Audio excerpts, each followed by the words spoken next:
Hi, I'm Dr. J. Varma, and welcome to Thermometer, where I give you expert insights on infectious diseases and public health, both here in the United States and around the world.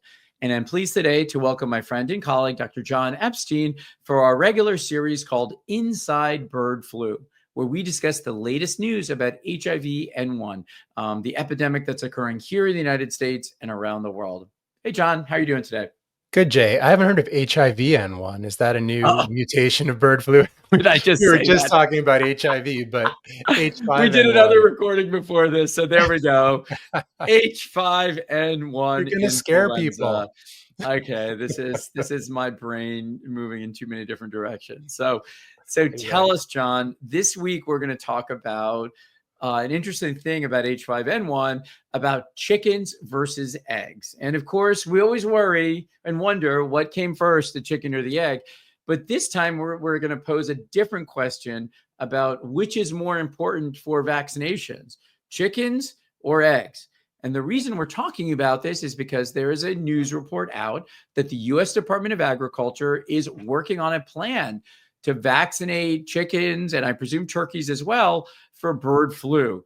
But there's a lot of tension about what it means to vaccinate food production animals. And there's tension about from the side of those farmers who raise chickens to sell them as meat and those farmers who raise chickens for their eggs. So, Jon, why don't you give us a little background about where we are with H5N1 vaccines, and then we can talk a little bit about this tension that's going Sure. on between chicken producers and egg producers. Yeah. So first of all, this is an age-old question, not a new issue at all, as to whether or not to vaccinate domestic livestock for an infectious disease. And what it really comes down to are two big issues. The health of the animals in a herd or flock and the economic impact of both the disease and of the treatment. And it's really interesting. You would think that it'd be a no-brainer. If a vaccine's available, let's use it and prevent the disease. And that's going to improve the health of a herd or a flock. In this case, we're talking about H5N1. And that should be that. But it isn't so simple, Jay. One of the considerations is the international trade in meat and products from livestock. And infectious disease is a major determinant as to whether a country is or isn't allowed to export animals or animal products to other countries. And there are global organizations that govern trade and specifically look at infectious disease, the foremost being the World Organization for Animal Health, which is based in Paris. And WOA, as it's called, has representatives or delegates who are veterinarians representing each country around the world. And they deal with issues of infectious disease monitoring, determining if a country is free from a certain infectious disease that could be introduced to another country through trade, and in helping countries to make sure that they remain free of certain diseases. So these trade issues are what looms large over the question in the United States as to whether we should or shouldn't vaccinate our poultry against H5N1. Go ahead. No, I'm curious. So, just intuitively, we always think of vaccines as, preventing infections, preventing serious illness, and preventing death. And different vaccines do those in all different versions of that.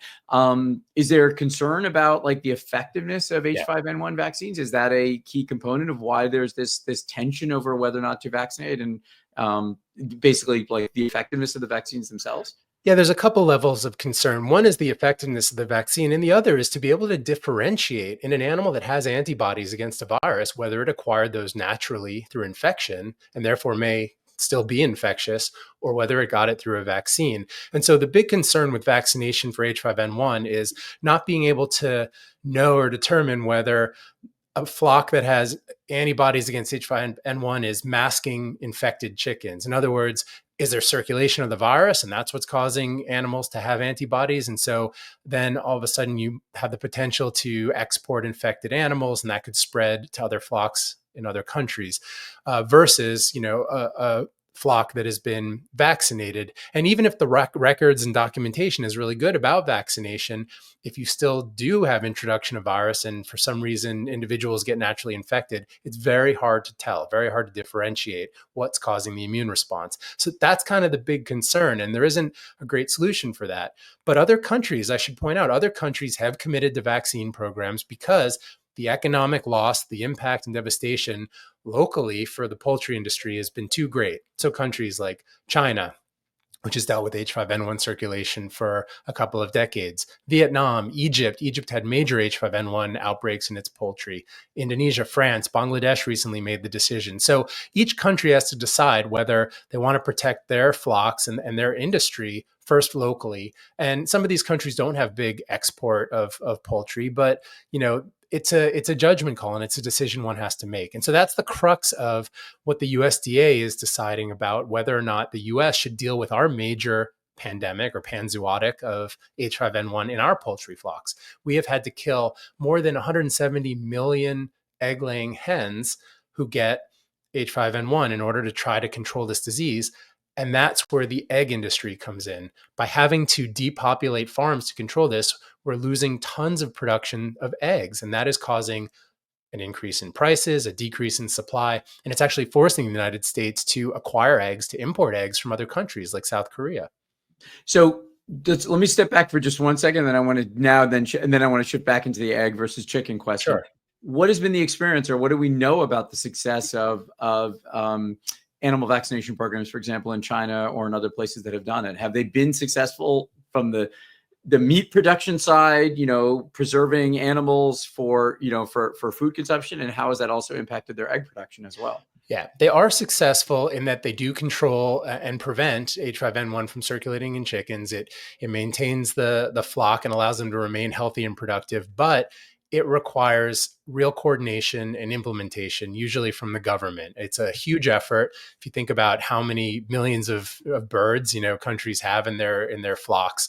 And so it's a real effort. And you have to, vaccinate the birds when they're chicks, when they're young. You have to booster them. It isn't one and done in terms of vaccination. There's constant vigilance that's required. And if it lapses, just like any program, you don't have adequate coverage in your flock, then your flock is susceptible for introduction of H5N1, either from infected birds or wildlife. And so it's difficult, logistically difficult. And has it meant that for those countries that do it, that they have to essentially keep sales domestic, right? That they can't necessarily export those animals? Yeah, typically for the countries that have elected vaccination, there are limits on their ability to export. They can probably trade with other countries that have H5N1, vaccination programs, or, select countries in that regard. But certainly broadly, they can't export, especially if other countries are free from H5N1. Okay, so let's talk about chicken versus egg that we started as well. Which side of the fence, the coop, are the chicken producing interests, and which side of the coop are the egg producing interests on? So, of course, the chicken producers want to be able to export their birds. So they are very reluctant to introduce a vaccine program unless there is some assurance that it is not going to affect their ability to export. And that requires a lot of global negotiation. And again, this isn't a single government's decision. This is done at an intergovernmental level. So it's real challenge. The egg industry, however, really wants to make sure that we keep our hens alive so we can keep producing eggs and sell our product domestically. And that's been the big problem, is that eggs have become so expensive. It's become a big political issue. And as supply goes down, it impacts the livelihoods of all the egg producers out there. So they say, hurry up and vaccinate, because we need to keep these hens alive and keep producing eggs. In terms of like food production, do you know much about I have to assume, because U.S. food production is so industrialized, I just have to assume that, these are the same big agri corporations, the same ones raising chickens for, to sell chicken breasts and wings, et cetera, are also the same that are also rearing hens for eggs. Yeah, so is there probably internal corporate fighting as well too, as far as I'm not sure how much insight you have into these battles that are going on.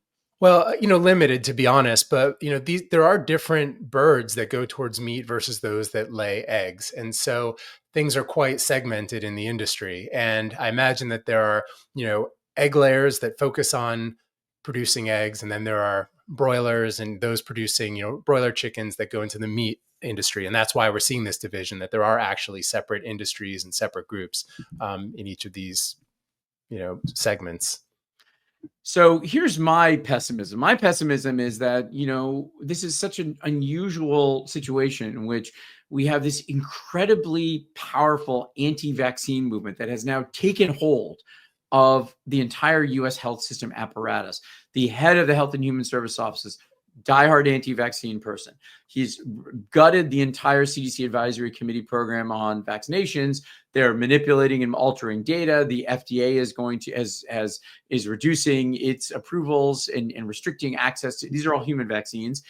And the NIH is basically cutting off research into a number of different human vaccines for a whole range of conditions, everything from HIV to respiratory viruses and infections. And on the other side, you have the U.S. agriculture production, which is now intensely pro-vaccine because it has an economic interest in it. And somehow it has brought faith that, in fact, vaccine-induced immunity is, in fact, effective and that it does keep animals, humans or animals alive and reduces their infections. But so one, I suspect these people don't have any thought really about the cognitive dissonance. So I'll just put that aside for a moment. I'm not going to try to adjudicate that. But I do wonder how you do this scientifically, because these fundamentally rely on the same scientific platforms and a lot of the same vaccine production platforms. Or obviously the way they're manufactured and the way they're tested is a little bit different, but they're fundamentally done. The basic science and the basic development is very similar.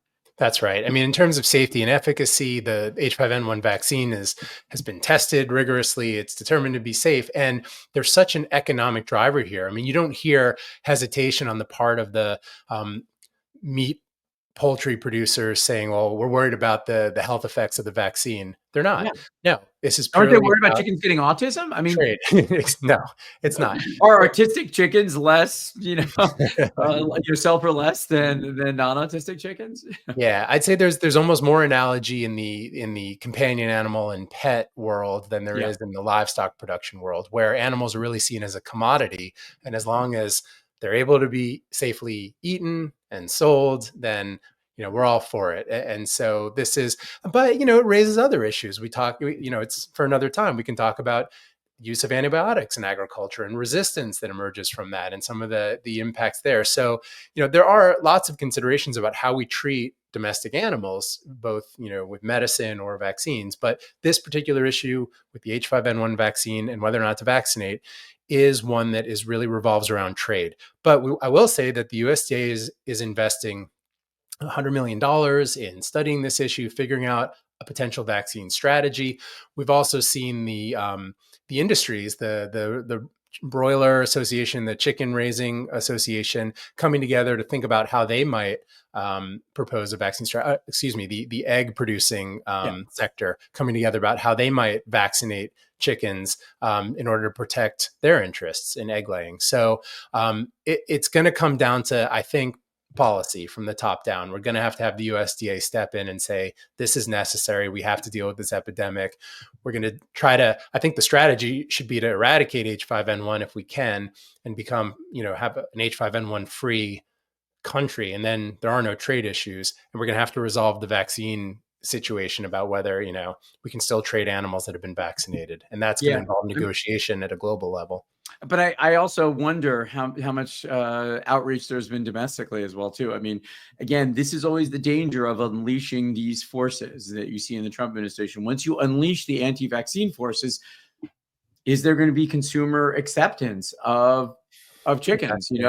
If you're in a diehard anti-vaccine community, let's say in Texas, and it's time to order chicken wings for the next, high school or college football game, and you spend all this other time telling your friends about the evils of vaccines, you're going to go ahead and eat those chickens as well? I don't know how much work has been done in this area. And it's a very interesting question about whether or not, I could paint out some dark scenarios where, like, I don't know what the chicken industry competes against. Maybe it competes against the beef industry.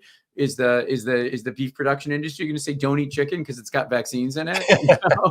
Well, I mean, cows get treated and vaccinated as well, and so don't tell anybody. Don't tell. The concept of vaccinating livestock is not either new, and so.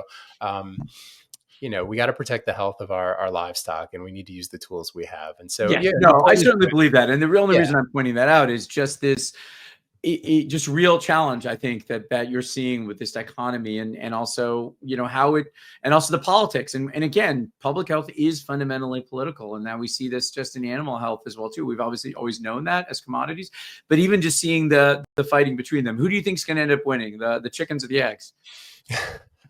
I think that with the U.S. industry involved, and we are an exporter of meat and poultry, that maybe it'll bring extra heft to the negotiations about this. I mean, I don't know the answer to it, but I have to imagine we'll develop some kind of diagnostic test that could differentiate between naturally acquired immunity and and vaccine-derived immunity that would settle this issue. There must be some answer to this, but I would much rather see us initiate a vaccine program and protect, food safety and the health of our livestock than worry, solely about the economics of it, and not do that and deal with H5N1, which is a threat to human health as well.